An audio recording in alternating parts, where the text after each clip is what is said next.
we want to make sure that the normal average person is aware that, this barrier of entry that you need low energy, it's going to be loud, it's a big unit, right? Mhm. That barrier of entry is eliminated with Compass. Yeah. With an MOQ of 1, we handle everything for you, right? We want to make sure that it's accessible to everyone and that there's no reason why not to join it.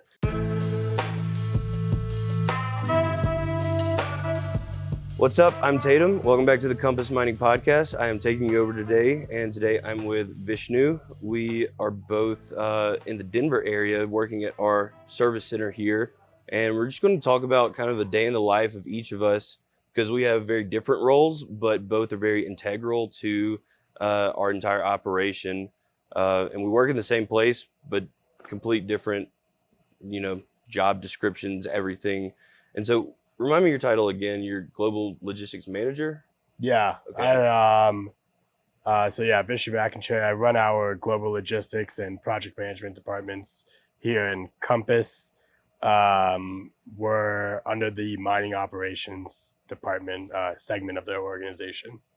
So your day-to-day life, sometimes you'll be in the warehouse, sometimes you're not, but I know that you're always on calls and chats. Who are you talking to? Like what are you I know that you talked to Jarrett about kind of like what all goes into a Bitcoin mining facility beyond just the machines, which shameless plug, check the link in the description to catch that episode. But what is your day in the life like? You talk to a ton of different people. What's it Yeah. look like? Yeah. The day in life is it's quite busy. So we have warehouses. So like Tatum mentioned, we have warehouses here in Denver, but we also have 2 warehouses overseas as well. So my main objective is we handle a lot of the logistics out of Asia as well. So day in the life usually starts around You're work. all over the clock too because you're over. Yeah, Yeah. yeah. So work wise, usually I try to start my day around 6:30 ish, for work, um, and then answer a lot of our conversations that people are having overnight with our Asia Let teams. me ask you. So, okay, that was what I was going to lead into. Part of my first part of the day is talking to our ROC team, who's overseas in like 13 Yeah, hour difference. So yeah, I'm catching up on after they've ended their day stuff that has happened there, and you're doing that at a pretty high volume too. yeah. Correct. Yeah. So a lot of our procurement that we do for parts or infrastructure, some of it's in Asia. So we will be coordinating with our Asia teams, and that may be towards the tail end of the day, around 8 or 9 p.m. And then usually I pick it back up in the morning to make sure everyone's okay. Then we move forward. And then from there, a lot of my discussions and conversations I have throughout the day are both internally, so understanding our capacity across all of our sites and working with our revenue team to identify what we can optimize and how we can move forward with that, understanding what's being produced out of the Denver service center as well for redeployment, and then our other service center down in Texas as well. And then in addition to that, talking with a lot of our vendors and partners, both from the infrastructure side, but also from the ASIC side. And then identifying new deals that we may have coming up where I can assist on. And then also we do, Accelerate by Compass. So Accelerate by Compass, for anyone out there that doesn't understand, is basically a one-stop shop if you're looking to buy a mining site and you don't know where to start from. Compass will handle everything from locking down the land, the energy, the procurement of the parts, containers, anything you need on that side, and the operations. So my role there is that I kind of step in and help identify, one, how much are what is this client looking for? Are they looking for arcade containers? Are they looking for immersion? Are they looking for hydro?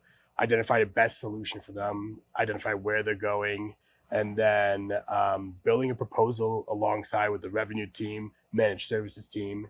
So it's a very collaborative side of the department because we all put in our inputs, right? I may not know a lot of the revenue side that CJ may be working on, and I may not understand a lot of the managed services side as well. I basically put my part in, and then we build a big proposal all together, and then send it off to the client. So that's part of my day in the life as well. So it sounds like you're very mixed between internal and external communications. I feel like that's a stark difference for me. I'm almost strictly internal. Any external communications are through like a liaison, so to speak, for our remote Mhm. operations command, talking to other facilities that we don't operate. Uh, yeah, there's the internal communication though is it spans wide because I mean we've grown as a company. Whenever I joined, I was I think higher 107. We were just around just shy of 100. Now we're what like 150 or something like that. Yeah, With but I think we're about to cross over into like the 200s. So seriously, oh yeah, wow, we're growing a lot faster than I thought. yeah, But also with that, we've structured the company with different departments. Some people have changed departments. Some departments have combined. So um, it there's a lot of communication. I think is one of the biggest keys is in this industry because you got to talk to so many different people, so many different time zones for one thing too, and then just like maintaining those conversations because sometimes I'll ask someone to order a bunch of control boards and then I won't hear anything about them for a little while. That was a joke, guys. I'm sorry, but no, that's like a regular thing that happens. Would you call yourself kind of a middleman between the Denver Service Center and some of our other vendors? And yeah. I think our team is a crucial part of that. Right? Is we're basically like that connector between one the Denver Service Center and our other service centers, and then to our sites directly. mm, Compass obviously operates a lot of our sites now as well, so that's a much easier transition. yes, But with some of these third party sites that we continue to work on, we have great partners. Nothing to say about that, but it's just there is a that level that of it. connection, that Yeah. direct connection, knowing who you're because that one thing that I work on is the parts orders for sites and it's we have a little disconnect between third party sites because someone from our remote operations team is who communicates with them, then communicates with me, and sometimes that gets all mixed up. But with our operated sites, that direct connection with Jeff at Ohio or Nathan and Forrester in Pennsylvania, they just text me like, hey, we need these parts. I'm like, yeah, sure, for sure I can get you that. Yeah. What's probably one of the more challenging parts of your just day to day life with Compass? Like there's a lot of hurdles that we face. What's one that what's something that's kind of a consistency that you have grown, I guess, working with? Yeah, I think me as a person, I truly like to plan out like scheduling how we plan on deploying or certain aspects, right? And the things that my team and I'm able to control is things that we can depend on. Hmm. But there's variables such as the government or the energy contracts may be not ready, or the cranes may not be ready, and these are like somewhat difficult, frustrating situations, Right. There's that stuff especially. that just happens outside of your control, but it screws up how you Correct. And plan. how we plan, and what we make promises to our clients is as well, right? I mean, our main goal is always to service our clients and do our best ability to do that, and that can be a client that has one miner to a client that has 1,000 plus miners with us. The level of service you get is important, Right. right? And our main objective is like service every single client we have, from the retails to the enterprises, and make sure that they're happy. So yeah, I mean that's one of the more frustrating things, is when things are out of our control and Right. it's given to another agency or government or whatever it may be.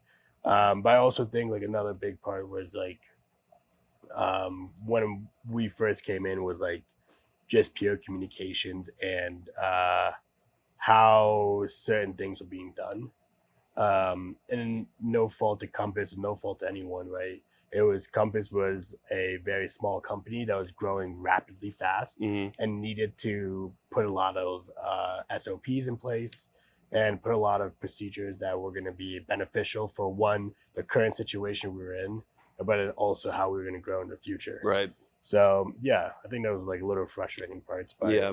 there's always difficult things. Yeah. The growth part is always uh, kind of double-edged sword type deal where like when we were at our old warehouse, that was 10 times smaller than this one, and we didn't have any sort of we didn't have any sort of SOPs really. It was just kind of like we're trying to build it as we're going, and Yeah, the success rate with that is not wasn't great, but we have grown a lot to where it's like if someone asks now, if you were to ask me what the process looks like of someone requesting their miner to get shipped to them.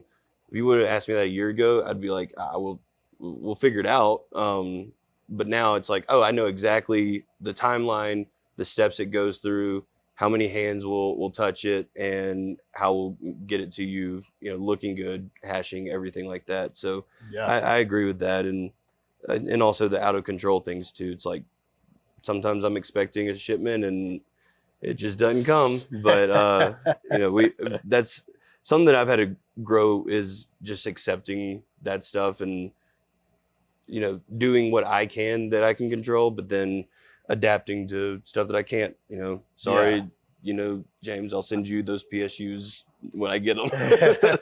Yeah, I think that's a good point to make. Like Compass, we've grown so fast, and we've been trying to at initial stages of how fast Compass was growing. It was more of us trying to catch our feet. Yeah. And I think now we are in a place where, we offer third party services, right? Hmm. Because we saw the situations that were happening to us. We learned from them. We were able to adapt. We were able to build processes. We've adapted like crazy since we started. Like, Exactly. And now we offer that third party repair services, right? mhm. We offer third party operation services. We offer third party infrastructure parts, right? Because we were able to adapt, and we were able to now offer that back to the industry and try to help, individual miners that are a little bit smaller that may need a little bit of help on that Right. end. Yeah, it's the Compass has been a great link for the pleb miners who can't afford those MOQs of 500 miners or Yeah. something like Yeah. that. And I really like that as because honestly, if it wasn't for Compass, well, obviously because that's how I got into mining, was working for Compass. But if it wasn't for a product that Compass offers to anyone, but to a single pleb miner, to a enterprise customer, I don't think that I would even touch mining with a stick, because like the barriers of entry were so high, but Compass has kind of knocked those down a bit, I feel like. Yeah, no, absolutely. And I think that's something that we like want to highlight, especially when you go to trade shows such as like permissionless, right? Hmm. Permissionless isn't theoretically like one of big Bitcoin miners scenes, right? Right. But we want to make sure that the normal average person is aware that, this barrier of entry, that you need low energy, it's going to be loud, it's a big unit, right? Hmm. That barrier of entry is eliminated with Compass. Yeah. With an MOQ of one, we handle everything for you, right? We want to make sure that it's accessible to everyone and that there's no reason why not to join it. That's one of the main things that I explained to some of my quote unquote normie friends back home when they ask what we do. It's like, well, these things are super loud. They produce a ton of heat. You also need 240-volt power, and you don't even know if you have that or not. But we just take that, and you own it. We just take care of all that part for you, and you control everything else. And it is like the MOQ of one it's huge. It's something that the industry does not offer like we do, at least. And Yeah. that's what I like about Compass, honestly. And I think it's like super important. Like you mentioned, like no one else really offers this MOQ one at the scale that we do. Hmm. Uh, yeah, Compass has grown over the past several years to become a large mining organization in this space, right? But at the core of it, we still service our retail clients. Yeah. We still are there for the plebs, right? We are growing to service operations for enterprise clients across the country and across the world right now. But our main goal has always been, and still will always be, right, to service our retail clients and our plebs. Yeah. Well, that kind of ended up turning into just a Why We Love Compass podcast, but I really like that. But yeah, if you want to learn more about any of what Vishnu and I talked about, whether it be accelerated by Compass or any of our retail opportunities, there's going to be links in the description. And we have a whole team that's happy to talk to you and get you ready to start hashing. So thanks for watching, and tune in for our next podcast.